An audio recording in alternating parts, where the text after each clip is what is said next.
Et attention, scène.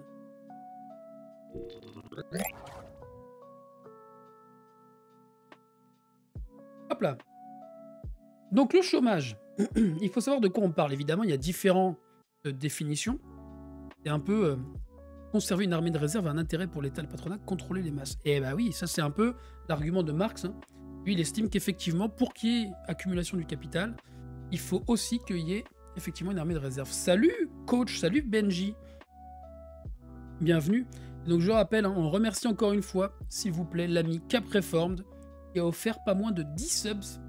C'est quand même magnifique. C'est la première fois que ça m'arrive. Ça me touche. Donc chômage, sous-emploi et halo du chômage. Donc là, vous allez me dire, mais de quoi on parle? Qu'est-ce que c'est que ces histoires? Bon, le taux de chômage, si vous voulez, il y a plusieurs manières de le calculer. Bah, une armée de réserve, l'idée, Gonti, c'est que, bah, en fait, les chômeurs, c'est des gens qui sont prêts, du coup, à prendre un emploi. Et ce qui fait que ça te permet de faire pression à la baisse sur les salaires dans ta boîte. Notamment quand tu es dans des métiers qu'on dit, même si je n'aime pas du tout ce terme, moins ou peu qualifiés. Le patron, il va te dire, bah écoute, Coco, t'es pas content. Bah, y en a un autre qui est prêt à prendre ta place derrière. Il y a Début Twitch qui monte ta vidéo qu'on met sur GameStop. Ouais, il m'a dit ça. Très sympa, mon cher Hugo. J'espère que les gens sont contents de cette vidéo. La station de Keynes me renvoie à mes années lycée, c'était écrit dans nos chiottes, c'est pas vrai. Magnifique ça. Ah bah je vais vous donner une autre citation de Keynes après. Donc, le taux de chômage, il y a deux manières, entre guillemets, de le mesurer. En fait, ce qu'on appelle au sens du BIT, c'est les données donc, de l'INSEE, d'accord, qui sont faites en France, et c'est quelque chose qu'on appelle l'enquête emploi. Donc, c'est le truc le plus raffiné, le plus précis qu'on ait dans le pays, pour savoir, en fait, avec des critères, ben voilà, il faut qu'il y ait des gens qui soient disponibles pour travailler, etc. Et ça vous donne ce qu'on appelle le taux de chômage. Et vous avez un autre chiffre qui est le nombre d'inscrits à Pôle emploi, sauf que c'est un peu différent, parce que les inscrits à Pôle emploi, si vous voulez... tous les chômeurs ne sont pas inscrits à Pôle emploi. Il y a aussi quelque chose qu'on oublie de dire, c'est que la moitié des chômeurs et chômeuses qui sont inscrits et inscrites à Pôle emploi ne touchent rien. Donc quand on vous parle des feignants, tout ça, et qui viennent à Pôle emploi, nanani, il y en a pour la moitié qui touchent rien. Donc il faut déjà être motivé, hein. Laisser inscrire à Pôle emploi quand tu sais que tu vas rien toucher, et que tu veux chercher une formation, un truc, c'est que tu es quand même motivé, quoi. C'est assez fou. Il y a aussi de plus en plus de radiation, ça c'est juste. Donc ce qui fait que le chiffre qu'on aime plutôt retenir, c'est le taux de chômage. Mais comme n'importe quel indicateur, vous voyez correctement ce qui s'affiche à l'écran, là? Moi, sur mon écran, ça paraît bizarre, mais moi, si vous, c'est OK, là.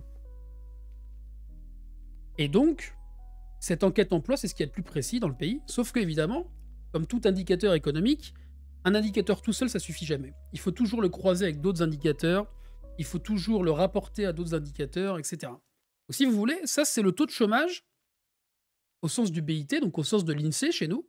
Ce que je vous expliquais, on est à peu près, on n'est même pas du tout à peu près, on est à 9,1%, chiffre officiel, du chômage. Ça, c'est pour au troisième semestre 2020. Bon, évidemment, je vous expliquerai tout de suite que ce chiffre-là, en fait, il ne veut pas dire grand-chose, mais pour des raisons déjà structurelles, ça, c'est ce que je vais vous dire là, et ensuite pour des raisons conjoncturelles, donc en ce moment, puisque, en fait, le chômage, les chiffres ne veulent pas dire grand-chose sur la vraie situation de l'emploi en ce moment. Bon. Évidemment, ce chiffre-là, il nous dit quelque chose qui est intéressant, certes, mais il faut aussi regarder le sous-emploi. Ça, c'est intéressant. Pour voir véritablement la vraie photographie des problèmes de l'emploi, il faut aussi regarder le sous-emploi. Alors, qu'est-ce que c'est le sous-emploi? Bah, concrètement, c'est essentiellement les temps partiels subis. Vous allez dans n'importe quel commerce, notamment la grande distribution, vous avez énormément de salariés, et notamment, évidemment, principalement des femmes, hein, qui sont, du coup, en temps partiel subi. Elles travaillent quelques heures le matin, quelques heures l'après-midi, et sur un temps qui n'est pas un temps complet. C'est un scandale absolu, d'ailleurs. Merci, Stuffed. Et ce qui permet, du coup, de montrer que, eh ben, en fait, si on prend en plus les personnes qui aimeraient travailler plus, hein, donc qui sont en sous-emploi, temps partiel subi notamment, eh ben, on est plutôt là aux alentours de 15,6%. Et si vous regardez en jaune ici, bah, c'est les femmes qui sont les plus concernées. Et ça monte jusqu'à 17,3% pour les femmes actives. C'est énorme. Et maintenant, si vous prenez ça, en fait, si vous voulez, l'INSEE, ils ont bien compris, bon, on a un problème parce que nous, on n'est pas capable, avec notre enquête, de voir tout ce qui se passe. Et si vous voulez, à Pôle emploi, bah, eux, ils mesurent simplement les gens qui, ils mesurent simplement les gens qui s'inscrivent. Donc c'est une mesure très administrative, ça ne dit pas la réalité statistique de l'emploi et du chômage. Et donc ils ont créé un indicateur qui s'appelle le halo du chômage, avec notamment l'OFCE, qui est l'Observatoire français des conjonctures économiques, à Sciences Po, Et ils ont créé du coup cet indicateur-là. Et donc quand on cumule donc le halo du chômage, si vous voulez, c'est tous les gens qui aimeraient travailler, mais qui ne rentrent dans aucune catégorie, parce que soit ils sont en détresse à tel point qu'ils n'ont même pas la force d'aller chercher un emploi, soit ils sont pas disponibles pour chercher un emploi directement. Merci l'Antistream pour ton raid, l'Antistream qui adore nos raids, quel plaisir. Merci princesse Sisiaya. Salut Roncalo, salut tout le monde, bienvenue, on parle de chômage, sujet évidemment déprimant, mais il faut l'avoir en tête pour ensuite aller se bagarrer. Donc j'expliquais que le chiffre du chômage c'était compliqué, mais que du coup le halo du chômage, si vous voulez, c'est pour ça qu'on parle de halo, c'est la périphérie, c'est tout ce qu'il y a, si vous voulez, comme personnes qui sont en demandeuse d'emploi, comment dire ça, et elles veulent vraiment trouver un emploi, mais qu'elles sont soit découragées, soit elles rentrent pas dans les statistiques, etc. Et là, les chiffres sont énormes. Vous vous rendez compte qu'on passe, là, si on cumule halo du chômage, emploi au sens du BIT, plus sous-emploi, on arrive à 20%. Donc moi, ce qu'on utilise, nous, comme argument, et qui est aussi utilisé par Alter Eco, d'ailleurs, on parle de taux de privation d'emploi à taux plein. C'est tous les gens qui aimeraient avoir un temps plein, mais qui, du coup, ne peuvent pas. Et donc, on arrive à 20%. Ça veut dire que un travailleur et une travailleuse sur 5 sont en privation d'emploi à taux plein. C'est énorme. C'est immense. Immense, immense, immense. Et pour les femmes, évidemment, bah là, ça monte à 22,4%. Les principales concernées par ça. Qu'est-ce que je voulais vous dire par rapport à ça? C'est que déjà, il y a une histoire, ça j'en ai parlé cet après-midi avec des amis, des camarades. Quand on parle de réduction du temps de travail, bah en fait, la réduction du temps de travail, ça existe déjà partout. Sauf qu'elle est sauvage. Vous comprenez bien ici que quand vous êtes une femme, par exemple une caissière, qui travaille 22 heures par semaine, mais que vous voudriez travailler 35, bah en fait, vous subissez de manière sauvage la réduction du temps de travail. Vous voyez? Il y a énormément de gens qui voudraient travailler plus et qui ne peuvent pas. En tout cas, un temps plein. Et de l'autre côté, vous avez des gens à temps plein qui voudraient travailler moins. Donc, on est dans des situations qui sont évidemment problématiques. Alors, vous allez me dire, c'est pas dans les mêmes secteurs, etc. C'est vrai. Mais il y a une vraie question qui est que, en fait, le marché du travail, dans la façon dont il fonctionne aujourd'hui, il organise déjà la baisse du temps de travail. Sauf qu'il le fait de manière complètement chaotique, de manière incontrôlée. Et que du coup, passer par la loi, bah, ça ramènerait, si vous voulez, une forme d'ordre là-dedans. Ce serait de dire, eh ben maintenant, on se met autour d'une table collectivement, on réfléchit, secteur par secteur, branche par branche, comment on fait pour réduire le temps de travail. Ça, pour moi, c'est énorme. Comment savoir s'ils veulent à taux plein? Bah, tu vois, Momodoc, ça, il y a des études justement qui sont faites aussi par l'INSEE. C'est des enquêtes très fines. Hein. On a des statisticiens et des statisticiennes brillants et brillantes dans ce pays et qui, du coup, justement, bah, se sont posés exactement cette question. Comment est-ce qu'on mesure celles et ceux qui voudraient, etc. Donc, c'est des enquêtes extrêmement pointues sur des entreprises, dans des branches, etc. Des questionnaires sur plusieurs dizaines de milliers de personnes, c'est immense comme travail. Hein. Et donc voilà.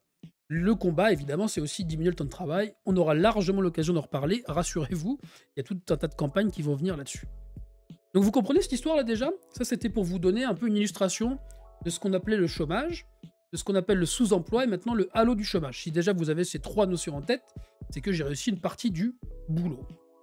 Continuons. Ça aussi, c'est un élément qui est intéressant. Hein. La part des formes particulières d'emploi. Alors, les formes particulières d'emploi, en fait, elles sont de moins en moins. C'est les CDD, les intérims, les apprentis, etc. D'accord? Maintenant, en fait, cette distinction a de moins en moins de sens, entre guillemets, puisque, eh ben, concrètement, le CDI, il est en train d'être détruit. C'est ça l'idée. Vous avez tout un tas de réformes qui ont été passées qui, petit à petit, viennent rogner et détruire le CDI. Mais là, c'est vraiment un problème. Alors attends, qu'est-ce qui était trop dur pour toi? Tu as pisquit, j'ai raté quelque chose. Tu as gagné le quiz. Qu'est-ce que c'est que cette histoire de quiz? Ça parle de cookies, vous me donnez grave faim. Le piège ultime, CD intérimaire, alors ça c'est clair. Donc ça, si vous voulez, regardez l'évolution là.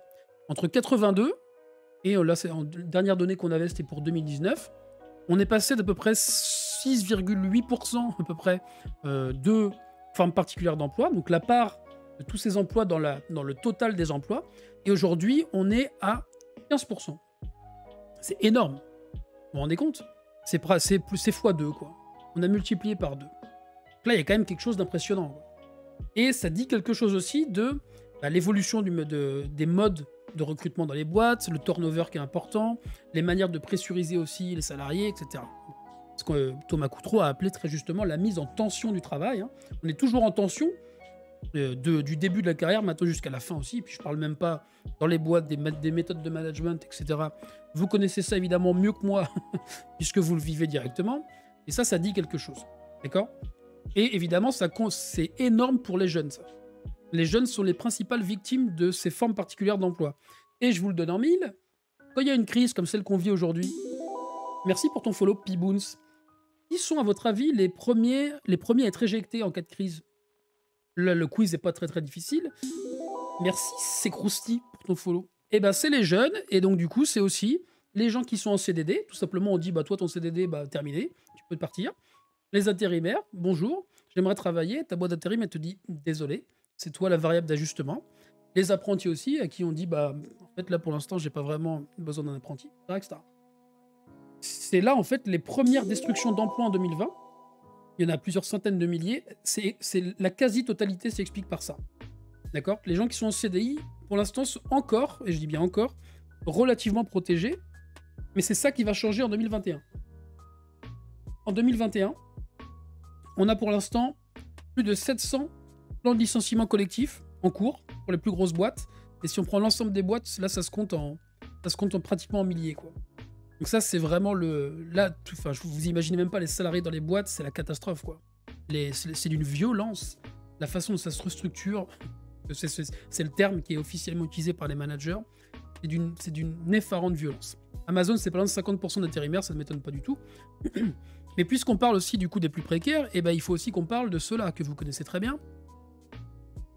Nos amis micro-entrepreneurs, auto-entrepreneurs, etc. En 2020, gros paradoxe, c'est une des années où on a le plus créé d'entreprises en France. Là, vous allez me dire, bah attends, en 2020, Coco, t'es marrant, mais il y avait le Covid, on était chez nous, il y a eu des emplois qui ont été détruits. Comment est-ce Dieu possible? Il y a eu des créations d'entreprises. Eh ben, c'est simple. Vous regardez, ça c'est pour l'ensemble, hein, en rouge ici. Vous voyez, on a créé beaucoup d'entreprises. Je vous zoome encore un petit peu. Vous voyez, pouf. Sauf que bah, quand vous regardez les sociétés ou les entrepreneurs individuels classiques, bah en fait c'est stable, hein. Et qu'est-ce qui augmente énormément? C'est les micro-entrepreneurs. Et quand on regarde en fait dans les catégories statistiques, c'est dans ce qu'on appelle transport-entreposage, c'est-à-dire là-dedans vous mettez Uber, Deliveroo, Uber Eats, etc. Donc en fait, la quasi-totalité des entreprises qui ont été créées en 2020, pour l'essentiel en tout cas, c'est des entreprises plateformisées, quoi. Enfin, c'est des entrepreneurs qui se sont fait avoir. C'est énorme, hein. Et là, je peux vous dire que ça, en termes d'accélération des mutations du capitalisme, c'est immense. C'est immense. Ça veut dire que le capital, il a lui-même bougé en passant de grosses industries, en allant se déverser dans des startups, dans des machins comme ça, mais de manière énorme. Et aussi dans les industries du numérique, dans les grandes gagnantes de la crise.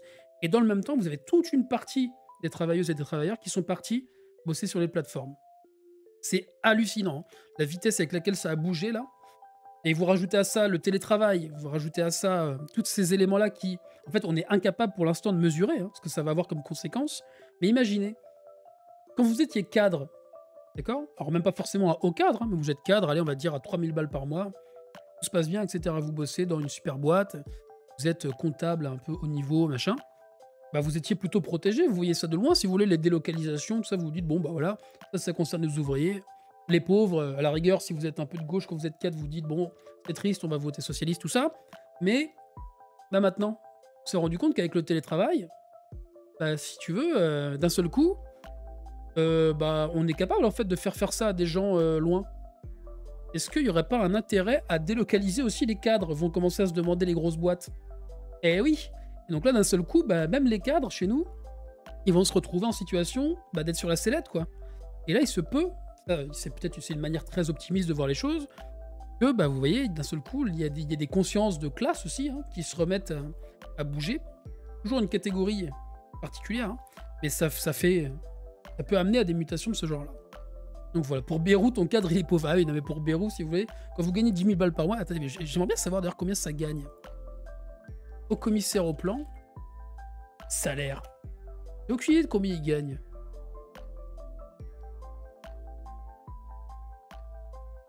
Ah, attendez, rémunération du commissaire au plan. Merde, je sur n'importe quoi. Oops, that page can't be found. Bérou, combien tu gagnes?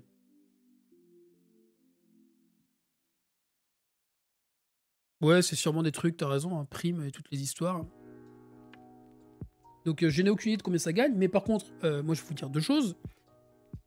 Que des fonctionnaires, hauts fonctionnaires soient bien payés, ça me choque pas, mais par contre avec une échelle de salaire très resserrée. C'est-à-dire, vous voyez, avec quelque chose comme de 1 à 5. Donc là, on n'y est pas, hein.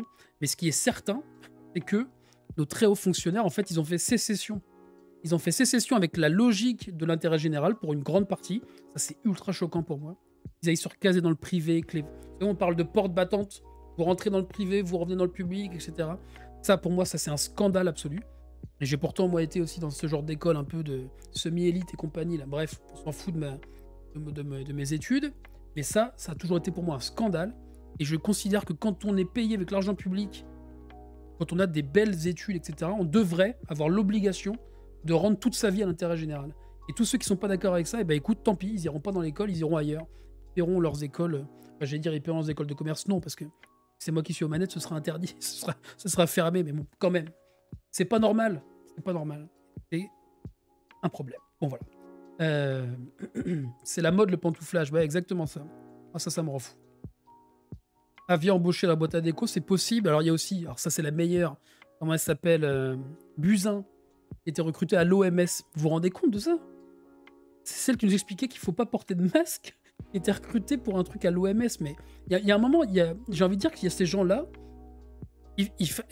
j'ai l'impression qu'ils ont envie de mourir parfois. Vous voyez, je comprends pas comment c'est possible d'avoir un tel mépris pour le collectif, pour celles et ceux qui bossent, etc.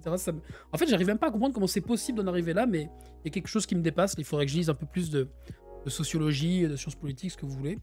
Mais c'est vrai que si, peut-être, à force en fait d'être dans les mêmes cercles, évidemment, ça joue sur la manière dont on perçoit le monde social, et donc forcément, on finit par en être complètement perdu, quoi.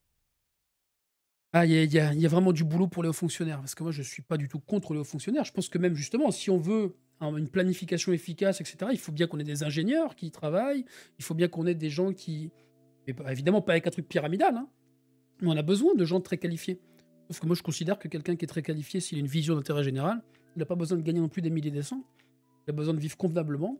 Et la base, pour moi, si on était quelqu'un de à peu près intègre, de logique dans sa vision de ce que c'est l'intérêt général, tant que personne ne vit convenablement, comment on peut accepter que soit on vive à des niveaux indécents? Ça me paraît complètement fou. Enfin bref, peu importe.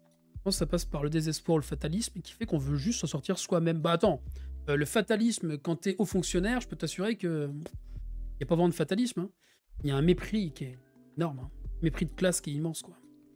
Mais ouais, c'est vrai, et puis ça pose des questions. Bon, ils doivent se demander, tu vas faire quoi? Ouais, il y a sûrement un peu de ça aussi, hein, mais ils n'oublient pas que les choses peuvent se retourner très vite. Je suis pas certain qu'en 1786, beaucoup de notables à la cour imaginaient que quelques années plus tard, une république serait proclamée et que leur roi aurait la tête coupée. Donc je mets en garde fortement nos hauts fonctionnaires, mais je parle pour le coup pour celles et ceux dont on vient de citer, parce qu'il y a aussi énormément de hauts fonctionnaires qui font très bien leur boulot, qui ont un vrai sens de l'intérêt général, j'en connais pour ma part, et c'est pour moi une fierté aussi, hein, de voir que ces gens-là sont aussi à la bonne place, des diplomates, des gens qui sont vraiment, qui passent leur vie au service de l'intérêt général. Moi, c'est quelque chose qui me parle, et pour les autres, celles et ceux qui ne coûtent rien, qui profitent, et je peux vous dire que là aussi, il y en a, hein. Là, faites gaffe, parce que à force de traiter les gens comme du caca, vous allez finir par en payer le prix lourd. Voilà. Je n'ai rien en politique, en économie, j'ai rien à dire, mais c'est cool ton mot au hasard sur du contenu comme le tien.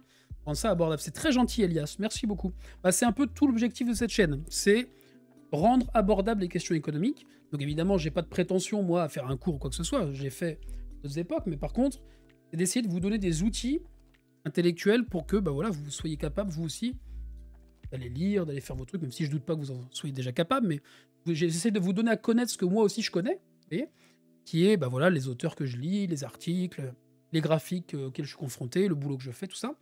Puis d'essayer de partager quoi, avec l'idée que bah, il faut qu'on s'en saisisse collectivement et que ça ne doit pas rester dans les mains d'experts ou d'élites, ou je sais pas comment dire, peu importe. Mais voilà. On me demande combien de propriétaires d'entreprises suivent ce Twitch. Eh ben écoute, j'espère qu'il y en a. Et on les salue. On les salue, on les salue. Donc voilà. Plug and Geek qui est propriétaire d'entreprise, gros plaisir. Bienvenue à toi. Alors ça, ce chiffre-là, c'est un de mes préférés. Euh, Ça, je l'avais balancé à l'époque à quelqu'un qui était ce qu'on appelle un délégué interministériel. Alors, ne me demandez pas ce que ça veut dire, je ne sais même pas à quoi ça sert. Mais par contre, il était sur les questions de pauvreté, tout ça. Donc, il y avait des négociations sur le revenu universel d'activité. Il disait, oui, voilà, on va créer un revenu universel d'activité. Et du coup, bah, faudra faire très attention. Faudra faire très attention que les gens ne soient pas des feignants, qu'ils aient vraiment envie de travailler, tout ça. Je leur ai dit, c'est bah, très bien. Vous voulez mettre l'accent sur l'insertion dans l'emploi. Mais alors moi, sauf que j'ai un problème. C'est que dans quel emploi vous voulez insérer les gens? Parce qu'évidemment, là, du coup, moi, ça m'intéresse. Je suis pour, moi, qu'il y ait de l'accompagnement, de la formation, évidemment. Qui est contre ça? De l'augmentation des qualifications, on puisse faire en sorte que tout le monde trouve un emploi. Mais vous allez-vous accompagner des gens dans des emplois qui n'existent pas? Moi, je sais pas comment on fait. Je me dis, bah attendez, comment c'est? Je dis, bah regardez les chiffres que donne pour le coup la DARES, le ministère du Travail. C'est votre propre ministère. Il y a 16,3 demandeurs d'emploi par emploi vacant. Ça, c'était alors, avant, c'était un peu plus. Là, on est à 16,3. Donc, je leur dis comment vous faites. Ça veut dire que quand je traverse la rue, il y a 15 types à côté de moi qui courent en même temps pour avoir le même boulot. Vous voyez? Vous vous rappelez ce qu'avait dit votre président? Il suffit de traverser la rue. Bah, moi, je veux bien, mais si vous voulez, en fait, on est un peu nombreux à vouloir traverser la rue en même temps. Et il n'y a peut-être pas assez d'emplois. Donc, si vous voulez réduire la pauvreté, les questions, c'est pas d'inciter les gens à bosser, c'est de faire en sorte qu'il y ait des boulots. Vous voyez? Et là, on a un petit peu un souci quand même. Alors évidemment, certains aujourd'hui, il y a des débats, ils disent du coup, ça sert à rien le RSA pour les jeunes, tout ça, parce que du coup, ce qu'il faut, c'est leur créer des boulots. Sauf que moi, ce que je leur réponds à ces gens-là, je leur dis vous êtes bien gentils, mais entre le moyen terme, etc., ce qu'on est capable de faire en termes d'emploi, et le court terme qui est qu'il y a des gens qui sont en train de crever avec avec rien en fait, parce ils ont moins de 25 ans, ils ont plus un rond, etc. Moi, mon choix, il est vite fait. Hein. En fait, on peut faire les deux en même temps, si vous voulez. Vous voyez, ça s'oppose pas le fait de donner des revenus minimums aujourd'hui, d'augmenter les minima sociaux et de viser une logique d'emploi pour toutes et tous. Donc oui, MacBouture, il y a effectivement, alors en fait c'est pas 16 fois, il y a 16 demandeurs d'emploi par emploi vacant, et sachant qu'en plus, il y a énormément d'emplois qui sont plus ou moins, qui posent problème, quoi, des fausses annonces, etc. C'est une catastrophe, quoi. Le fonctionnement de notre administration de l'emploi, notre politique de l'emploi, c'est une catastrophe. Et ça rend triste parce que même les salariés de Pôle emploi, ils font ce qu'ils peuvent. Vous imaginez quand vous avez 120 dossiers à gérer, etc. Comment vous faites? Comment vous faites de l'accompagnement comme ça? C'est un truc de fou, quoi.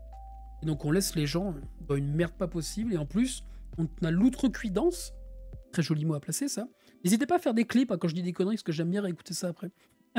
Quand on a l'outrecuidance de faire reposer la responsabilité sur celles et ceux aujourd'hui qui en souffrent, moi ça me rend cinglé. Bon, ça, c'était les moments un peu d'énervement, mais on est vendredi, donc voilà, il faut pas non plus cacher ses émotions, comme on dit. Donc voilà pour ces graphiques. Maintenant, c'est mon Twitter, tout le monde s'en fiche. Si. Alors ça, c'est pour mes aficionados du Bitcoin. J'ai un super article qu'on lira, parce qu'évidemment, tout le monde me dit, oui, les crypto-monnaies, les machins, le Bitcoin. Donc on lira cet article, un de ces quatre. Il est hors de question que je cède à la mode et que je devienne moi-même une chaîne Bitcoin. C'est pas le projet. Le projet, c'est économie politique. J'aurais dit la morgue, j'aime bien dire morgue. C'est vrai que morgue, ça sonne bizarrement. Ça sonne un peu comme meuporgue. Ah ouais, on n'avait pas encore parlé de Bitcoin aujourd'hui, mais je sais pas ce que vous avez, tous les gens là, avec le Bitcoin. Une espèce de... Les gens adorent le Bitcoin. Mais cet article est critique, et je le suis aussi.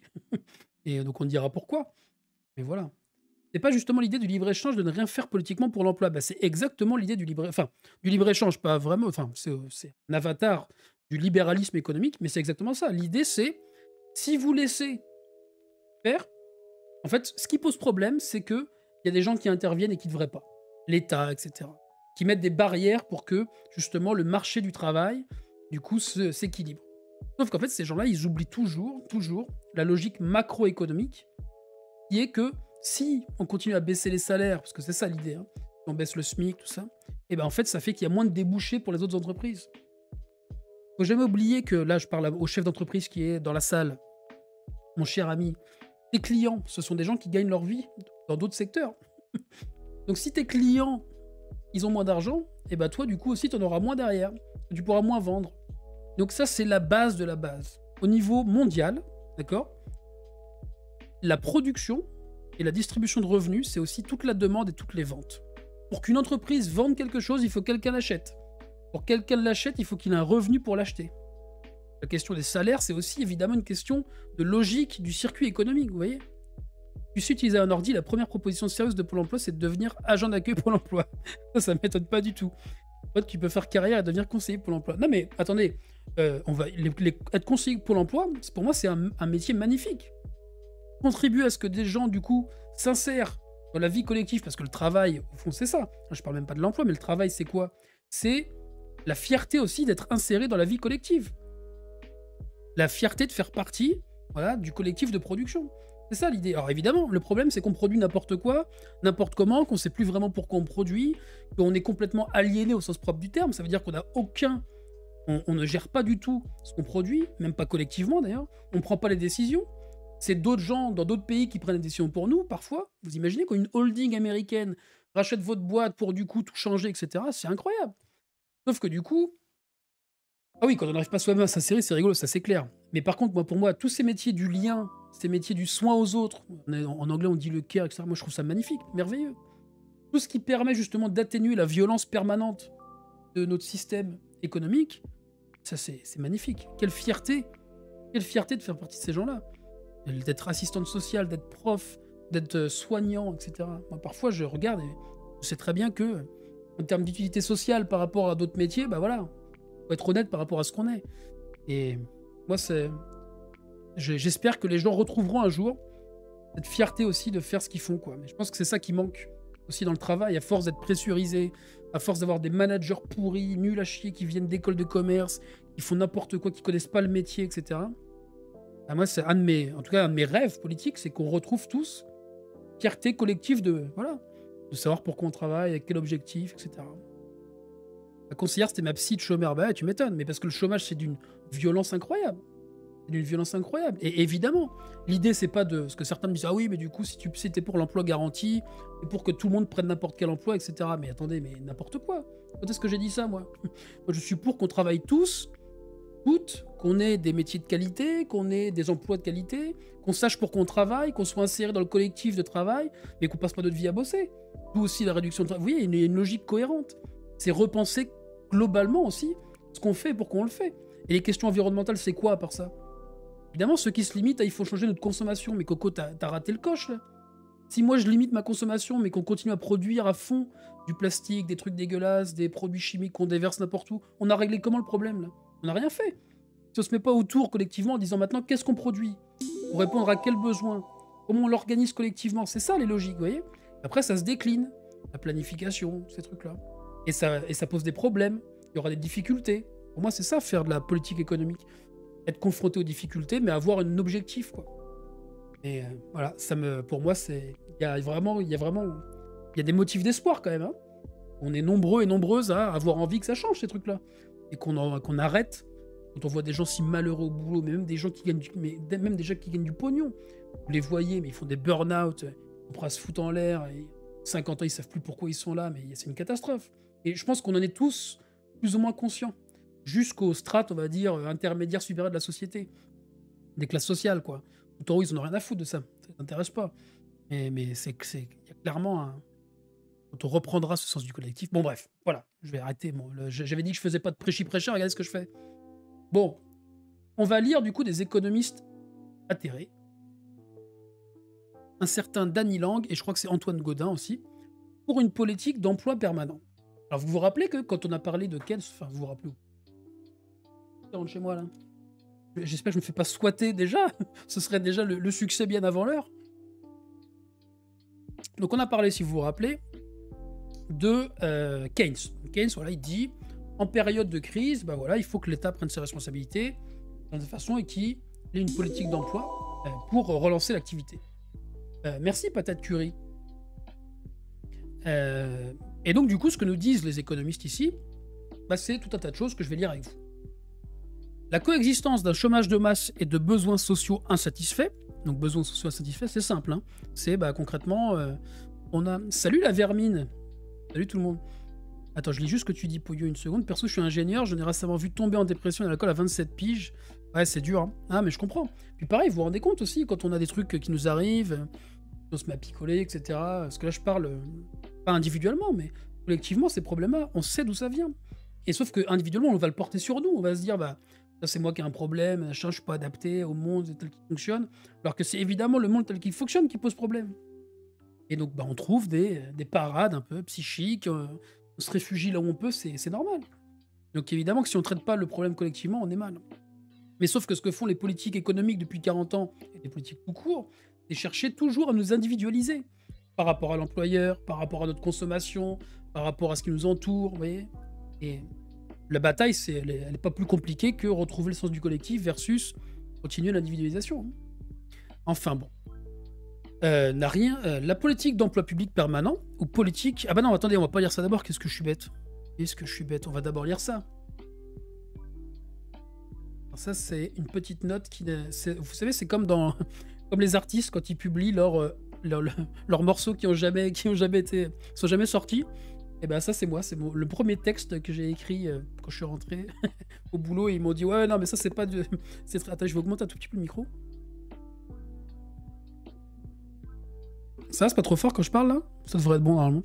Ils m'ont dit ouais, c'est très intéressant, mais mais c'est pas ça le sujet du moment, donc t'es gentil, Coco, tu ramasses ça. Bon. Écoutez-moi bien, cette citation de John Maynard Keynes, c'est magnifique. Les deux vices marquants du monde économique où nous vivons sont le premier que le plein emploi n'y est pas assuré, je vous rappelle, hein, 2 travailleurs sur 5 n'ont pas accès à un emploi à taux plein. Le second, que la répartition de la fortune et du revenu est arbitraire et manque d'équité. Alors ça, on pourrait croire que ça a été écrit en 2020, mais en fait, ça a été écrit en 1936. Voilà, alors lisez pas les chiffres parce qu'ils ont plus trop de sens aujourd'hui. C'est dire si la question économique, comme il avait coutume de l'appeler, est loin d'être résolue. Ça, c'est sûr. Pourtant, contrairement à ce que voudraient laisser croire les économistes libéraux, ni les inégalités ni le chômage de masse ne sont une fatalité. Dans la continuité de Keynes, des chercheurs et des chercheuses d'ailleurs rappellent que le chômage est le résultat de l'incapacité du secteur privé à fournir un nombre suffisant d'emplois. Ils proposent une mesure radicale pour mettre fin à ce dernier, l'État employeur en dernier ressort, également appelé garantie d'emploi universel. Ah mais les punchlines de Keynes, c'est énorme. Alors les punchlines de Marx, je vous raconte même pas. Je peux vous donner ce qu'on a mis en une du baromètre 2021. C'est issu de l'idéologie allemande de chez Marx, et c'est... les pensées de la classe dominante sont aussi, et à toutes les époques, les pensées dominantes. Ça calme. Hein. Ça calme justement parce que maintenant vous pensez aussi comment se diffusent les pensées de la classe dominante. Elles se diffusent dans les médias. Évidemment, le discours qui est propagé en permanence, tout ça. Le fait que, évidemment, il n'y ait pas de pluralisme, c'est-à-dire de différents points de vue sur l'économie dans les principaux médias, et que je sais qu'on le vit tous collectivement, ça. Merci à la Rune pour ton holo. Et ben, évidemment que les pensées de la classe dominante deviennent les pensées dominantes. Et ça, c'est très bourdieusien aussi. Hein. Pierre Bourdieu, qui était sociologue, il avait bien compris ça. C'est une forme de domination, c'est très joli. Alors attendez, je vais vous mettre la citation sur le chat, puisque ça a été demandé. Ah oui, puis je vous mettrai aussi, faites-moi penser à vous mettre les articles qu'on va lire, je vais vous les copier-coller directement dans le chat aussi. Bon, vous me pardonnerez le côté, entre guillemets, le côté je me caresse dans le sens du poil tout seul en lisant mon propre texte de l'époque, mais c'est juste que, vu qu'il est court et assez clair, je pense, ça permet ensuite de lire les autres textes plus simplement. Donc, vous voyez correctement là? Ok. L'idée est simple, toute personne majeure et en mesure de travailler a accès à un emploi rémunéré par un salaire fixé selon le niveau de vie local. Moi, je pense qu'il faudrait fixer un salaire élevé selon ce qu'on appellerait un revenu décent. Voilà. Ce sera à peu près environ chez nous 1500-1600 euros net. Il y a des études qui sont faites là-dessus. Et donnant droit à des prestations sociales, sécu, garde d'enfants, santé, etc. Ainsi qu'à une large gamme de formations avec l'objectif d'une montée des qualifications des bénéficiaires. Les emplois fournis n'ont pas nécessairement vocation à être permanents. Il s'agit surtout de permettre aux bénéficiaires de rester au contact de l'emploi et de stabiliser l'économie par le biais du volume d'emploi et de revenus distribués. Salut Vicou51. À mon avis, il vaut mieux arrêter de penser l'État employeur. Ben, en fait, ça, c'est... Kélu, t'as raison. C'est une des critiques qui est formulée. Je vais montrer après que je suis en partie d'accord et en partie en désaccord. Je te dirai pourquoi après, Kélu. Donc, les effets attendus de la politique d'employeur en dernier ressort. Donc Vicou51, on le salue, hein, qui travaille avec moi au quotidien, qui est un homme admirable et avec qui on a travaillé sur le baromètre éco. On vous présentera bientôt aussi sur cette chaîne notamment. Parce que le but, c'est de diffuser les idées. Donc les effets attendus, le premier est le plus évident. Éliminer le chômage involontaire et offrir un emploi à celles et ceux qui le cherchent. Bon, bah, ça paraît logique. En gros, hein, voilà, vous dites, bah, maintenant, toutes celles et ceux qui veulent un boulot, Et ben nous, on fournit. Et ça pose des questions derrière, je vous dirai pourquoi. Il ne s'agit pas d'une obligation de travailler. Les personnes entre 2 emplois ou aux prétentions salariales supérieures peuvent continuer à toucher un salaire pour chercher un emploi à temps plein. Pendant un certain temps, ce serait l'équivalent de l'assurance chômage. Salut Rancalo. Ça veut dire concrètement, si vous gagnez avec l'assurance chômage, vous touchez 1800 € d'alloc, vous n'allez pas prendre un boulot à 1400. Voilà, c'est ça l'idée. Ce n'est pas l'obligation. Okay, le principal objectif d'une politique d'État employeur en dernier ressort est en réalité celui de la régulation macroéconomique. Ça, c'est important. En offrant des emplois à toutes et tous, le niveau de revenu global augmente. C'est logique, en fait, puisque les gens qui étaient au chômage à un niveau avec des allocations plus faibles, d'un seul coup, leur niveau de rémunération monte. Ce qui fait que ça augmente les revenus distribués dans l'économie, entraînant une hausse de la consommation et donc de la demande adressée aux entreprises. Elle est donc un vecteur de croissance économique. Et là, ne me posez pas tout de suite la question, est-ce que c'est bien la croissance? C'est évidemment un des problèmes de ça, et une des difficultés concrètes. Elle constitue également un facteur de stabilité dont l'économie a d'ailleurs grandement besoin. Le salaire versé aux bénéficiaires, alors j'aime pas trop le terme de bénéficiaire, hein, j'aurais pas du tout écrit ça comme ça si je l'écrivais maintenant, servirait de base au salaire minimum, le privé devant payer davantage pour attirer les salariés. Vous voyez, en fait, l'idée, c'est que, puisque les pouvoirs publics offrent des emplois à un niveau, on va dire, allez, je mets au hasard à 1400 € net par mois, et ben dans le privé, s'ils veulent recruter des gens, ils vont être obligés de proposer des salaires plus élevés, vous voyez. Là, vous tordez le rapport de force aussi capital-travail. Le capital humain, alors j'aime pas du tout non plus ce terme, j'aurais dû le changer, mais il est comme ça dans le bouquin, on va dire les qualifications sont également préservées en les maintenant proches de l'emploi. C'est l'insertion sur le marché du travail qui est ici renforcée. Alors là, j'appelle Vicou51 mon fact-checker. Est-ce que tu peux me redonner le chiffre du taux du chômage de longue durée? Le nombre de personnes qui sont au chômage depuis plus d'1 an. Ce serait super, mon cher Vicou. Alors là, il pourrait carrément me coller un procès en me disant « Mais attends, tu me fais bosser en plus après ?» Le problème principal de ce programme concerne la qualité de l'emploi. Quel type d'emploi l'État doit-il proposer? Il est clair que cette politique ne sert à rien s'il substitue du sous-emploi au chômage. Ben oui, si l'idée c'est de faire bosser des gens, c'est un peu ce qu'on fait malheureusement en partie, quoi. Il faut nécessairement, merci pour le follow, Momoduck, il faut nécessairement accompagner la politique d'emploi en dernier ressort, de choix politiques et sociaux, pour dire un gros mot de planification, hein. Quels emplois on veut pour répondre à quels besoins. C'est dans le baromètre, ouais, je sais, mais je l'ai pas sous la pogne, il faut que je retrouve ça. Et qui revient à poser la question, quels emplois voulons... Ah bah si, attends, je l'ai sous la pogne en fait. C'est n'importe quoi. J'irai rechercher ça après. Une politique d'État employeur en dernier ressort efficace doit correspondre à certains critères. Donc là, en fait, ce que je vous dis là, hein, c'est ce que dit l'article que j'ai résumé. C'est l'article scientifique. Une gestion décentralisée, ça veut dire que c'est au niveau des territoires que se décident du coup les emplois, les types d'emplois, pour répondre au plus proche des besoins des territoires. Vous voyez? Si vous créez des postes de bibliothécaires alors qu'il y a 2 bibliothèques, ça sert à rien. Par contre, bah voilà, en fonction des territoires spécifiques, et puis typiquement, on peut aussi se dire, bah tiens, il y aura peut-être besoin d'une bibliothèque dans cette ville. Bon, et la grande question, c'est pour répondre à quel besoin, etc. T'es dans le métro, bah non, mais t'inquiète, je reverrai ça tout à l'heure. Correspondre à un emploi effectif pour répondre à ces besoins, donc pas de sous-emploi. Un programme universel, volontaire, accessible à tous et toutes. Une protection sociale, moi je dirais même une sécurité sociale complète. Évidemment, être adossé à une véritable politique de formation. L'objectif, c'est bien de faire monter les qualifications de tout le monde, quoi. Bah en fait, les emplois aidés, typiquement, c'est pas très loin de ça, entre guillemets, Vivek, sauf que bah, t'es quand même sur, justement, du sous-emploi. C'est ça le problème. Mais d'ailleurs, les emplois aidés, c'était pas du tout un échec total, hein, au contraire. Ça coûtait beaucoup moins cher que le CICE, toutes les aides aux entreprises, etc. Et le niveau d'insertion ensuite, dans des emplois mieux rémunérés, mieux qualifiés, était relativement élevé. Le baromètre 2021 n'est pas encore en ligne, il va être validé bientôt. Donc on attend qu'il soit validé. Les expériences sont pour l'instant peu nombreuses en Europe. En France, le projet Territoire Zéro Chômeur, donc notamment Territoire Zéro Chômeur longue durée maintenant, se rapproche de cette politique, mais il faut être vigilant lors de l'évaluation. Le risque est réel de voir l'exécutif se servir de l'idée de l'emploi de dernier ressort pour instaurer une forme de travail obligatoire contre allocation chômage, ce dont on ne veut pas du tout, dans l'optique de baisser les prestations sociales. Ce serait dénaturer complètement la logique qui sous-tend l'employeur en dernier ressort, en faisant peser comme d'ordinaire le poids du chômage sur les épaules des chômeurs. Ça, on n'en veut pas. Vous voyez un peu le truc. Ça, c'était pour la petite intro, la base de l'idée. Vous voyez, en fait, c'est pas une idée très complexe. C'est de dire, bah, maintenant, on garantit les emplois. Taux de chômage de longue durée 2019, 38,8%. C'est énorme. C'est énorme. Et ça me paraît être à peu près ça aussi qu'on avait dans le baromètre, mon cher Vicou51. Ça me paraît pas mal. Alors, dans de nombreux pays comme en France, le chômage de masse obère l'avenir, j'aime bien le terme obère, et en premier lieu celui des jeunes générations qui sont les plus touchées par ce mal endémique. C'est d'autant plus vrai aujourd'hui avec la crise sanitaire. En Europe, la réponse à ce défi majeur, sans doute l'un des plus importants de notre temps, avec celui des inégalités et celui de la transition vers une économie décarbonée et résiliente, est la stratégie européenne de l'emploi.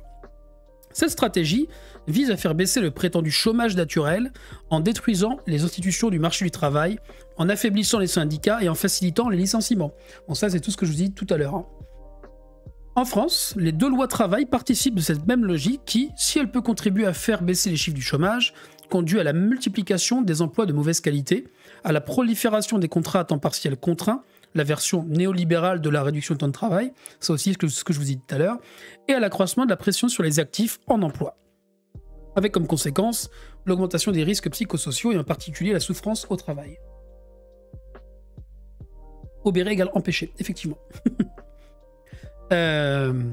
Pourtant, comme chacun peut le constater chaque jour à son niveau, les besoins insatisfaits n'ont jamais été aussi nombreux dans tous les secteurs, à commencer par les secteurs de l'éducation, où on manque de profs notamment, de la santé, où on manque de médecins, d'infirmières, d'aides-soignantes, de la vieillesse et de la transition écologique. L'État, comme les entreprises privées, semblent impuissants à répondre aux besoins sociaux de manière adéquate dans les cadres existants. Ça, c'est on ne peut plus clair. Le capitalisme contemporain, il est parfaitement incapable de répondre aux enjeux qui sont devant nous. Ça, c'est sûr. Et on le sait tous, je pense. La question, c'est que, si vous voulez, ceux qui défendent le système actuel, qui sont les plus raffinés, ils vont dire, non mais on est d'accord que ça marche pas très bien, mais par contre, ce qui existerait à la place marcherait pas forcément mieux. C'est ça les critiques, pour moi, qui sont les plus raffinés, vous voyez. Ceux qui disent, ce qu'il y a aujourd'hui, ça marche très bien, bah c'est juste des oiseaux, quoi. Ce paradoxe du système capitaliste, qui organise la coexistence d'un chômage de masse et de besoins sociaux insatisfaits, n'est pas une fatalité, mais résulte de choix politiques. Ça me fait penser à une autre citation de Keynes que je trouve magnifique, le paradoxe de la pauvreté dans l'abondance. On est dans des sociétés d'une richesse énorme, et pourtant, on a toujours un niveau de pauvreté qui est très important. Comment est-ce que c'est ça qui choquait profondément Keynes, et dans une certaine mesure aussi Marx, mais à des moments différents et pour des raisons différentes. C'est le pire système si on exclut tous les autres, ouais, c'est ce que disent certains, mais en fait, si tu veux, il y a vraiment des manières raffinées de le dire, ça. C'est en prenant, si tu veux, des distinctions, en regardant ce qui s'est fait comme expérience, etc. Et donc, il y a des critiques qui sont assez fines, et que du coup sont aussi plus difficiles à contrecarrer, entre guillemets. Mais il faut toujours prendre au sérieux les adversaires. Il y a des adversaires qui ont évidemment des arguments sérieux, et donc il faut réussir à les détruire sérieusement. Et c'est vrai que c'est pas toujours simple. Il y a des gens, on n'a pas le monopole des gens intelligents, hein, malheureusement. C'est comme ça. Une alternative crédible et efficace à ces politiques existe. Elle permet d'assurer un plein emploi de qualité et permanent à toute personne désireuse de travailler, tout en répondant aux besoins sociaux. Et ça, moi, je pense que c'est peut-être la bataille du XXIe siècle. C'est l'extension de la sécurité sociale à la question du travail et de l'emploi. La sécurité sociale professionnelle, moi, je pense que c'est un des éléments majeurs, radicaux, mais fondamentaux qu'on est capable de gagner très vite. Et ça, je trouve que c'est magnifique, quoi. Il y a vraiment cette idée de dire, qu'est-ce qu'on a fait avec la Sécu?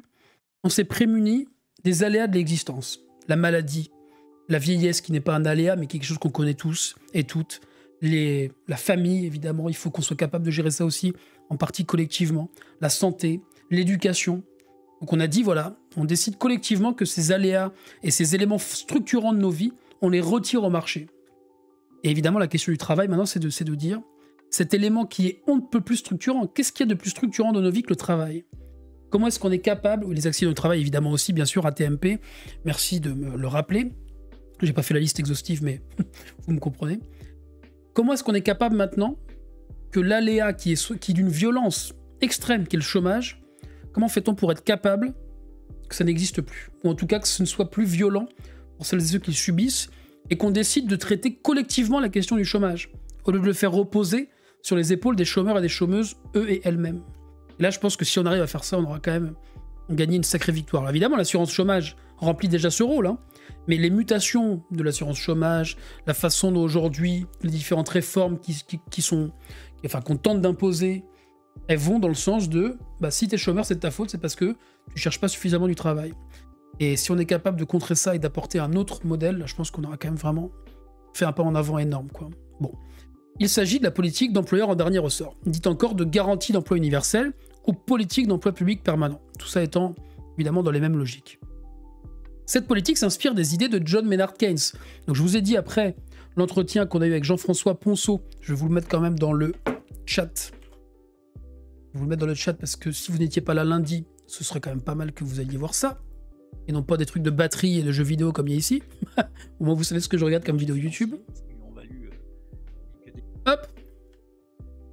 Voilà. Ah oui, voilà, c'est ça, c'est le coût du travail, tout ça. Bon. Donc là, dans le prolongement de Keynes, il y a cette idée de... C'est pour ça qu'on dit, merci beaucoup, Raves. C'est pour ça qu'on parle, si vous voulez, de post-keynésien, c'est qu'on est dans le prolongement de Keynes, ce qui vient après, quoi. Cette politique s'inspire des idées de Keynes, mais aussi et surtout de celle d'Iman Minsky. Donc Iman Minsky, il fait partie, je vais faire une catégorie d'émission qui s'appellera « Ces grands économistes que vous ne connaissez pas ». Lui, il en fait partie.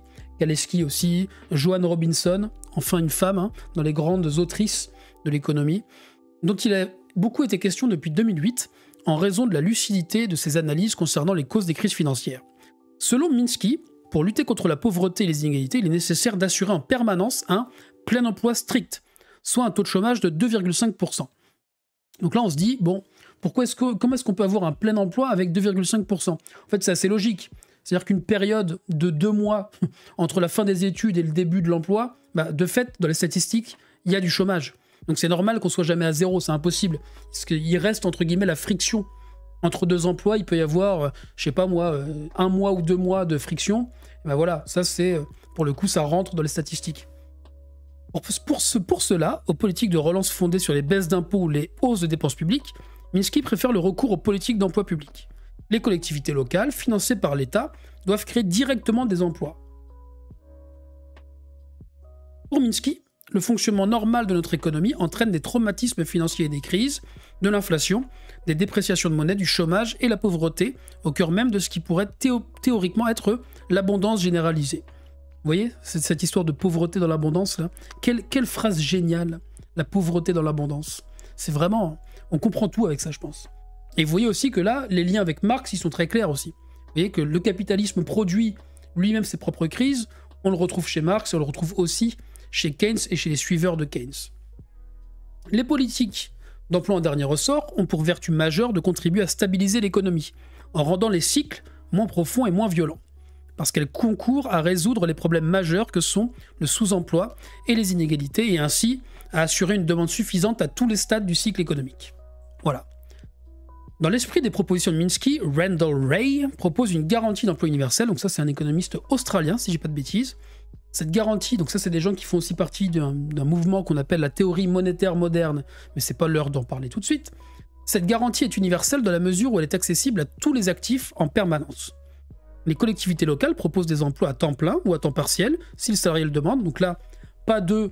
moi je suis pas très MMT, tu vois, je respecte beaucoup les gens qui y sont, il y a des choses qui m'intéressent dedans, mais l'ensemble de l'architecture de la MMT, là c'est ça, hein, Modern Monetary Theory, il y a des choses qui me chiffonnent, mais c'est pas l'occasion d'avoir ces débats théoriques maintenant. Donc je reprends, donc temps complet ou temps partiel si le salarié demande, toute personne majeure désireuse de le faire. La rémunération est composée d'un salaire de référence fixé en fonction des conditions de vie locales et d'un ensemble de prestations, services de santé, etc. L'objectif des employés en garantie d'emploi devant rester l'embauche à plus long terme dans les entreprises, publiques ou privées d'ailleurs. La période de garantie d'emploi doit également leur permettre de compléter ou d'améliorer leur niveau de formation. La recherche d'emploi doit être considérée comme une activité à part entière de la PEPP, c'est-à-dire garantie d'emploi. À boire, c'est l'heure de boire. Ah oui, j'ai créé aussi plein de nouveaux trucs de chaîne, là. Regardez. J'ai créé des machins, là. Vous pouvez demander un sondage, tout ça. Je sais pas pourquoi j'ai trouvé ça marrant. Alors, afin de s'adapter aux besoins locaux, la gestion des programmes d'employeurs en dernier ressort doit être fortement décentralisée, comme ça a été le cas dans les 2 exemples de PEPP menés à grande échelle en Inde et en Argentine. Le gouvernement central contribue à la rémunération des employés et finance une partie du coût en capital des projets financés, le complément restant à la charge des collectivités locales ou des ONG. Merci Mouadib pour ton follow. Certains projets sont conçus de sorte à être pérennisés, les autres étant décidés de manière plus discrétionnaire, c'est-à-dire donc discrétionnaire, hein, c'est-à-dire c'est une décision d'une personne ou d'une entité qui ont choisi de faire ça. Ainsi, certains de ces emplois temporaires pourront-ils déboucher sur des emplois permanents dans le public ou dans le privé? La proposition de Ray rejoint celle de Minsky, puisqu'une telle politique est fortement contracyclique. Contracyclique, ah oui, il est américain, pardon, je confonds avec Bill Mitchell, je crois qu'il est australien, pardon. Mais du coup, contracyclique, ça veut dire, vous avez un cycle. En ce moment, le cycle, il est à la récession, il est à la baisse, d'accord, des revenus de l'activité. Contracyclique, c'est aller à l'encontre de ce cycle, d'accord? Mais ça marche aussi à l'inverse. Si l'économie est en surchauffe, alors ce qui n'est pas du tout le cas aujourd'hui, vous voyez, il y a trop de revenus distribués pour X ou X raisons, et on va par exemple faire en sorte que ça se calme un petit peu, vous voyez. Ça, c'est des politiques qu'on appelle contracycliques. Salut Matt, comment ça va? Sa mise en œuvre stimule la demande globale. Donc demande globale, je rappelle, c'est consommation des ménages et investissement, public comme privé d'ailleurs. C'est ça l'idée. Merci Hippopotashot pour ton follow. Entraîne une reprise rapide de l'économie et donc de l'emploi. Par suite, les dépenses de PEPP, donc je rappelle, PEPP, c'est politique d'emploi public permanent, chutent mécaniquement dans un contexte de reprise et donc de hausse des recettes fiscales. Voilà. En gros, l'idée, c'est de dire... Merci Max Tolawar pour ton follow. Ça veut dire en gros, en période de crise, par exemple, vous allez créer ces emplois qui n'ont pas une vocation à durer éternellement, d'accord? Et puis, ce qui va se passer, c'est que progressivement, l'économie va repartir. Le secteur privé et public, entre guillemets, standard, va lui aussi repartir, ce qui fait que il y aura de moins en moins de besoin d'emploi d'employeurs en dernier ressort. Et donc derrière, ça va coûter moins cher, concrètement, c'est ça l'idée. Hippopotashot, j'imagine qu'on se connaît, si tu sais que je suis sur Twitch. Pour les personnes perdant leur emploi, la garantie publique d'emploi a pour vertu de réduire le coût de la dépréciation du capital humain, j'aime pas trop cette expression, je préfère dire qualification. Les chômeurs perdent en effet rapidement en productivité, et les employeurs se méfient généralement des personnes qui se sont trouvées au chômage de longue durée. Donc si vous voulez, le truc, c'est que, ça c'est assez vrai, vous vous rendez compte que quand vous êtes éloigné de l'emploi depuis plus d'un an, c'est très compliqué derrière de revenir voir un employeur en disant « Salut, est-ce que tu pourrais m'embaucher, s'il te plaît ?» Donc l'idée c'est, il faut absolument éviter ça. Oui, il faut garantir soit un emploi, soit une formation, et l'idée c'est de, en fait, comment dire ça, on ne subit pas cette violence énorme qui est du coup d'être éloigné de la logique collective de production. Je pense que c'est ça l'idée. Alors après, c'est aussi pour ça que c'est pas obligatoire. S'il y a des gens qui apprécient ces périodes-là, que ça les dérange pas, etc., et c'est pas un problème. Enfin, je veux dire, on est dans un pays libre, au contraire. Et je dirais même qu'il faut favoriser ça, ces périodes sabbatiques, etc. Tout ça, ça se discute collectivement. Mais l'idée, c'est que tous les gens qui, involontairement, sont sur le carreau, ça ne doit plus exister, quoi. C'est ça qui me paraît essentiel, que ce soit pour l'emploi, que ce soit pour les revenus, pour plein de choses, c'est, à mon avis, vers ça qu'on doit tendre collectivement. Ça permet d'éviter cette dépréciation, puisque tous les actifs qui le souhaitent et le peuvent restent constamment en emploi, ou en formation d'ailleurs. Plus encore, les programmes de PEPP prévoient que les personnes concernées soient formées dans le domaine de leur choix, qui peut être de l'ordre du marchand ou du non-marchand. Les travailleurs gagnent en qualification, réduisant ainsi le coût de l'embauche. Ils n'ont plus besoin d'être formés. Ah oui. Donc là aussi, ça pose une question de fiscalité sur les boîtes. C'est qu'on ne va pas non plus faire ça publiquement sans que le privé mette jamais la main à la poche. C'est pas possible, ça. Donc c'est ça une des critiques qui est formulée, c'est entre guillemets, du coup, dans votre truc, là, c'est parfait, les employeurs, ils se frottent les mains, ils vont avoir des travailleurs mieux qualifiés, et ils mettent pas la main à la poche. Moi, je crois qu'il faut coupler les deux. Augmenter la fiscalité sur le capital, créer des espèces de cotisations sociales sur le capital pour ce genre de mécanisme, ça permet, vous voyez, d'équilibrer un peu le truc, là. De nombreuses politiques de création d'emplois directs ont été mises en œuvre au cours du XXe siècle, en particulier aux États-Unis, pendant la période du New Deal. Depuis les années 2000, les expériences menées souvent dans des pays émergents, comme l'Inde ou la Chine, ont montré que ces politiques contribuent non seulement à réduire le chômage et à favoriser la reprise économique, mais ont aussi souvent d'autres effets sociaux positifs. Il s'agit notamment de la promotion de l'autonomie des femmes, ça c'est absolument juste, l'égalité femmes-hommes, la réduction des taux de faim et de mortalité infantile, de l'amélioration des conditions de santé, d'éducation, de durabilité environnementale, ainsi que du renforcement des collectifs, des communautés, de la démocratie. C'est quand même pas mal. Évidemment, ça je le répète, comme toutes les mesures, je déteste les gens qui ont une idée. Et ils disent, moi j'ai une idée. Voilà, ce sera l'idée de ma vie. C'est ça qu'il faut faire. Je ne supporte pas ça. Il y a toujours des bonnes idées quand on regarde, alors évidemment avec une ligne, avec un cap, que ce soit idéologique, que ce soit peu importe, mais évidemment c'est cette espèce d'idée de dire, comme Macron, je vais prendre des idées partout, ce sera super, ça marche pas. Mais si on a une logique, une vision de ce que doit être le développement économique, l'économie, etc., il y a différentes idées qui sont pas forcément toutes, vous voyez, qui s'opposent pas forcément toutes, quoi.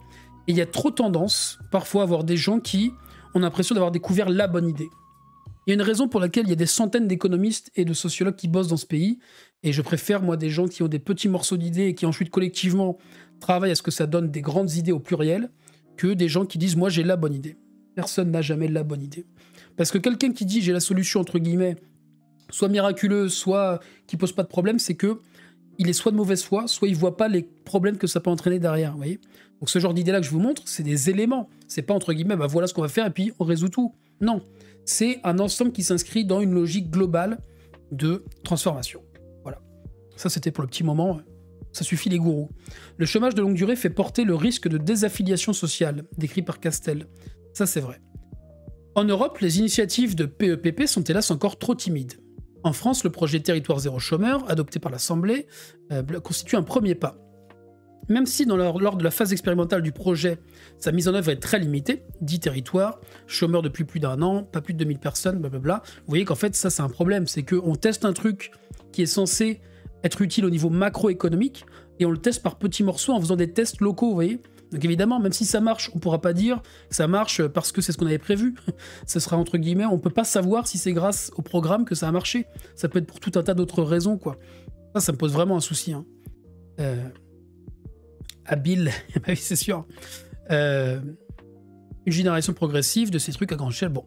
En 2018, dans le cadre de son plan de lutte contre la pauvreté, le président de la République, salut Macron, a annoncé l'extension de ces dispositifs à 50 territoires.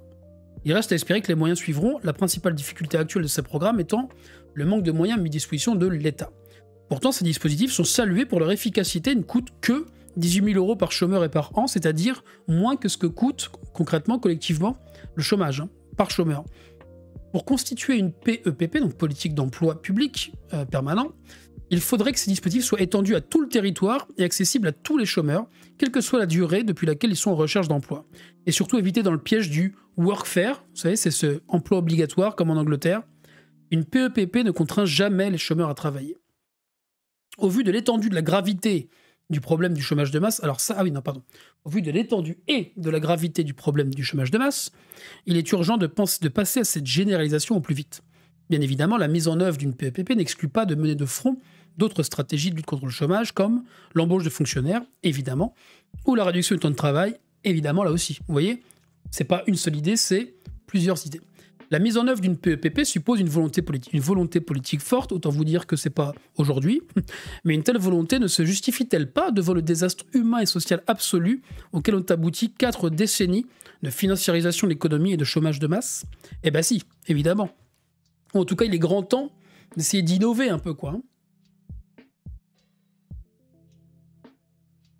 J'ai fini mes études en 2020, j'ai bossé 1 mois en septembre-octobre, et depuis, j'ai eu un seul entretien, et j'ai le moral qui fait des montagnes russes. Mais Benji, mais franchement, je te comprends tellement, évidemment. Mais là, pour les jeunes, pour celles et ceux qui sortent d'études, ça doit être horriblement dur, quoi. Et ouais, moi, je ressens une vraie empathie, quoi. Je sais pas comment le dire autrement, je me mets dans vos bottes, la situation elle est vraiment, vraiment dure. Et puis évidemment, bon, on a le gouvernement qu'on a, on a tout le bazar qu'il y a, mais la clé, à mon avis, elle est collective, quoi. Et ça, c'est toujours facile à dire, mais on fait ce qu'on peut individuellement, mais aussi, il faut voir comment on fait collectivement, quoi. Bah, à plus tard, Poyoyo, c'était très sympa de t'avoir par ici, et puis j'espère bien que tu repasseras, je manquerai plus que ça. Très bonne soirée à toi et très bon week-end si on se revoit pas d'ici là. C'est quoi les contre-arguments que tu as lus et que tu as trouvé pertinents? Et bah justement, le premier contre-argument, il est ici. Diviser le salariat, l'État employeur en dernier ressort. Je ne m'abonnerai pas à cette lettre d'information. Donc Benoît Boritz, je ne sais plus ce qu'il est exactement, s'il est sociologue ou Ah, qui suis-je? Bah, on va voir tout de suite. Ancien cadre de l'industrie informatique. Bon, bah, écoute, c'est un ancien cadre de l'industrie informatique, mais moi je me fiche entre guillemets de la position des gens, ce qui m'intéresse, enfin ce qu'ils font. Ce qui m'intéresse, c'est ce qu'ils disent, et je suis pas totalement d'accord avec ce qu'ils disent justement. Bon. Avec l'éruption blablabli, donc en fait il dit, ça paraît séduisant, il y a l'employeur dernier ressort, mais ça conduit à une division du salarié entre employables et les autres. Et ça, moi, je suis pas d'accord avec ça. Parce qu'il postule des choses. Alors attendez, parce que ça, voilà, ça va trop loin. Territoire zéro chômeur, on a déjà vu. Alors, les avantages sont multiples. Permet de redonner confiance à des personnes éloignées de l'emploi. Même si cela coûte au budget public, le surcroît reste raisonnable pour l'État compte tenu des filets sociaux de sécurité déjà en place. En contrepartie, les collectivités bénéficient d'une activité utile à la société. Enfin, fidèle à une logique toute post-keynésienne, on peut y voir un outil économique contracyclique. En fait, l'idée, c'est, bah oui, ce qui intéresse surtout les post-keynésiens, c'est le fait de stabiliser les cycles économiques. Donc là, lui, il considère que c'est pas suffisant. On peut gérer l'activité quand il y a du chômage, etc.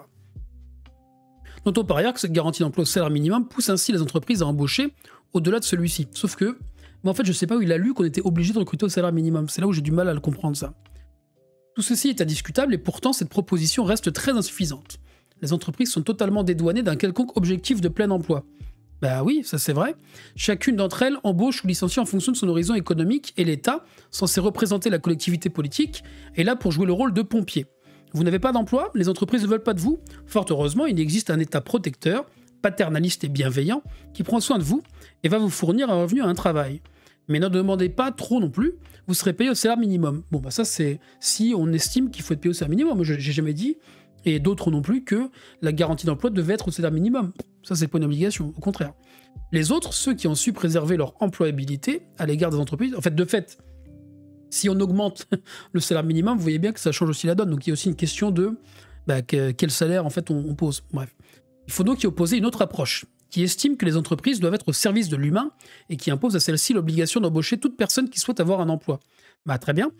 Il ne s'agit donc plus d'utiliser un État qui jouerait sa partition à côté des entreprises, mais d'imposer une exigence politique à l'ensemble des entreprises. Alors vous voyez déjà en termes d'ambition, c'est pas mal. Moi ça me paraît pas mal, hein, mais en termes de rapport de force, c'est comment est-ce qu'on est capable de le faire ça. Merci Rico Nano. Comment faire? La péréquation interentreprise est la réponse. Alors déjà, péréquation interentreprise, faut s'accrocher à son slip. Il suffit de payer une somme mensuelle fixe, 1500 € par exemple, à toute entreprise, pour chaque personne qui y travaille. Merci Sada Yajo. J'ai dit n'importe quoi, non c'est bon. Par les entreprises elles-mêmes. Comment financer les montants de l'ordre de 300 milliards d'euros par an par les entreprises elles-mêmes? Elles se verront prélever en contrepartie de ces versements de 1500 € un pourcentage, 31%, de la différence entre ce qu'elles encaissent en termes de vente et ce qu'elles payent à leurs fournisseurs. Ceci ne coûte pas un seul centime à l'État et offre au minimum les mêmes avantages que la proposition d'État employeur en dernier ressort. En fait, ce qu'il dit, c'est qu'en gros, c'est pas à l'État de s'occuper des employeurs en dernier ressort, c'est à l'entreprise. Mais vous imaginez ce que ça implique en termes de rapport de force vis-à-vis de l'entreprise? Ça voudrait dire qu'en fait, on oblige les entreprises, mais comment on fait? Moi, je suis pour l'appropriation collective des entreprises. Hein. Mais si vous voulez, ça, c'est pour moi, c'est des gens qui se lèvent le matin et disent « Ah, j'ai trouvé, il faut s'approprier collectivement les moyens de production. » Ah oui, on sait bien que c'est mieux que si c'est l'État qui fait. Mais du coup, il y a des questions d'horizon politique aussi, là. Voilà, ça, c'est un peu un problème. Cette mesure permet de s'assurer que toute personne a un emploi avec des revenus qui seront supérieurs au minimum. Elle est contracyclique. Alors, en fait, il dit la même chose, mais en passant par le rapport de force dans l'entreprise. Ça, c'est un vrai débat politique. Tu vois, typiquement, les marxistes vont dire, bah oui, il faut passer par l'entreprise, enfin, je veux dire, même les orthodoxes, et je pense qu'ils ont raison, ça se joue aussi dans l'entreprise, et d'autres vont dire, bah, l'État, c'est aussi un lieu de rapport de force, et il faut l'utiliser comme moyen au service d'une rupture avec le capitalisme, c'est ça l'idée. Mais l'avantage essentiel de cette mesure, merci Or, est de ne pas diviser la classe salariée en deux catégories. Alors c'est ça que moi j'ai du mal à comprendre dans son argumentaire. Celle des salariés que les entreprises ont choisis et celle des autres qui sont confinés aux travaux d'intérêt général payés au salaire minimum. Mais en fait, le salarié, il est déjà divisé. Vous voyez, c'est ça que je comprends pas. Il y a déjà des gens qui accèdent à des emplois mieux rémunérés que d'autres. Donc l'idée de dire aujourd'hui, on aurait un salarié unifié, et du coup, avec cette réforme-là, on aurait une division du salariat, je crois que c'est oublier qu'il y a déjà des divisions dans le salariat. Et puis il y a déjà aussi quelque chose qui existe, qui est le statut de la fonction publique, qui du coup divise de fait aussi le salariat, puisque certains ont des statuts et d'autres non. Donc, je veux dire, est-ce que ça veut dire que du coup, on est contre tous les statuts de la fonction publique pour pas diviser le salariat? C'est là où je suis un peu perplexe, quoi. Parce que c'est du rapport de force dans des branches, dans des entreprises, croire qu'il suffit d'un claquement de doigts de dire « Bon, maintenant, les entreprises, c'est fini, vous voyez ?» Et sans passer par l'État, en plus, c'est... du coup, ça pose des vraies questions politiques, quoi. Et moi, j'ai pas d'avis tranché là-dessus, hein. Je suis pas plus intelligent que n'importe qui. Parce que l'entreprise sait que la présence d'une personne dans l'entreprise est bonifiée, blablabli, donc il pense là aussi que le capital, entre guillemets, vous voyez, l'entreprise, en fait, quand il dit l'entreprise, ce qu'il ne dit pas, c'est l'entrepreneur, vous voyez. Donc le dirigeant de l'entreprise. Salut Tols, comment ça va? Et donc, du coup, il y a un truc qui me pose question. Il dit, ah, il y a une certaine idée de, on va inciter les entrepreneurs, vous voyez? Bah oui, puisqu'il sait que c'est bonifié par 1500 €, la proposition déplace la rareté des emplois vers les individus. Ce seront désormais les entreprises qui peineront à trouver du monde pour travailler, non plus les individus qui seront désespérément à la recherche d'un emploi. Mais pour moi, c'est aussi imaginer que le capital va se laisser faire, vous voyez? Et c'est là où je suis pas entièrement... eh ben écoute, Tols, à la tienne. Quand j'aurai le Stream Deck, je mettrai un petit... alors déjà, le premier truc que je mets, c'est mettre Roger qui dit c'est honteux. Et ensuite, je mettrai un petit clinquement de verre. J'ai plein d'idées. Vous savez que sur ce genre d'idées à la mort moelle-neuve, j'en ai plein. Cette notion détestable de l'employabilité de la personne n'existera plus car les entreprises devront prendre en considération toutes les personnes qui souhaitent avoir un emploi et quel qu'elle soit. Donc vous voyez, ça me pose question, quoi.